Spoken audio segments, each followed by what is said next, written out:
Sinaksak ang isang lalaki sa Antipolo, Rizal ng isang babaeng tumabi sa kanya. Ang suspect, dati na raw nasangkot sa mga insidente ng pananaksak. Balitang hatid ni EJ Gomez. Pagmasdan ng lalaking yan na umupo sa harap ng isang tindahan sa Barangay San Isidro sa Antipolo City, pasado tanghali noong Martes. Maya-maya, isang babaeng may dalang bag ang lumapit at umupo sa tabi ng lalaki. Hindi nahagip sa CCTV pero ang babae kumuha na pala ng kutsilyo sa kanyang bag at biglang sinaksak ang lalaki. Napatayo pa ang lalaki habang tumakbo naman ang babaeng nanaksak. Nakahingi ng tulong ang lalaki mula sa isang babaeng lumabas sa gate. Hinabol ng ilang residente ang sospek.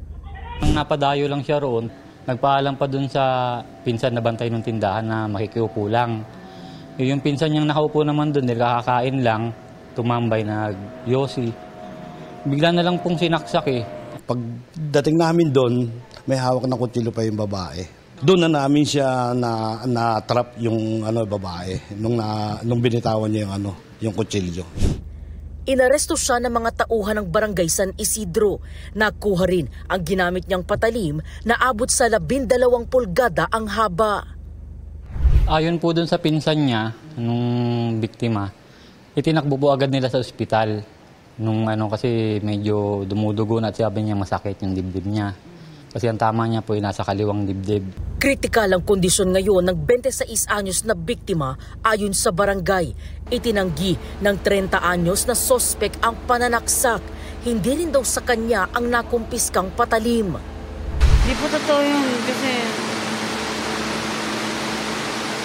hindi ko po alam yun eh.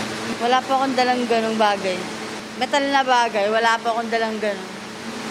Saan po galing yung nakuha nila ng kutsilyo? Hindi ko po alam.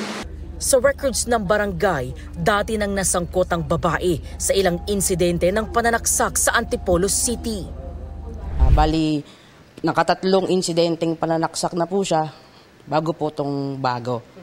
Yung una po is yung lalaki po na sinaksak niya is nag-50-50 po yun. Tapos after 1 week, namatay din po yung biktima.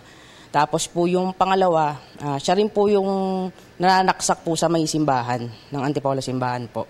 Tapos yung pangatlo po is sa police station po yun na may sinaksak din po siyang police. Records din na may mental health disorder po siya.